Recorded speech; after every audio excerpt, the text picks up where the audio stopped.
During our first month in Swaziland, we transplanted a tiny jacaranda tree.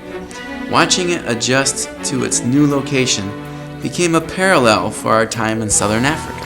One of the highlights of working in Swaziland was working as a pastor of Ntamplashana Wesleyan Church. Through outreach ministry, preaching, and loving the Swazi people, we saw God bring numerical and spiritual growth to a struggling church. On the first Sunday at Ntamplashana Wesleyan Church, we were introduced to Selby, who was shouldering the responsibility of leadership for the church in the absence of an appointed pastor. It became immediately apparent that we faced two major challenges at the church. First, the meeting room was becoming too small. Secondly, the owner of the building was in failing health. The church needed a new structure on its own land. Selby became Eric's key partner in multiple negotiations with area chiefs and with community leaders. After more than 6 months of footwork, Eric, Selby, and other church leaders secured land for the church.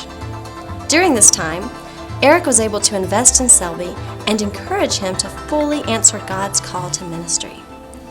Eric's relationship with Selby provided the chance for him to get practical experience preaching, evangelizing, and caring for the local community. Just before we left Swaziland, two exciting things happened.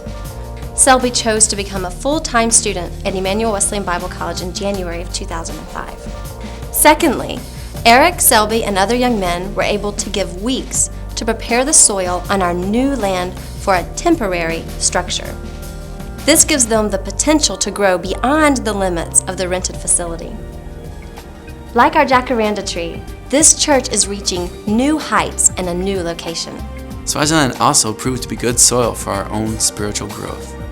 The opportunities to study a new culture, new language, teach at the college, and pastor a church enable us to discern our gifts and passions for how we can serve Christ cross-culturally.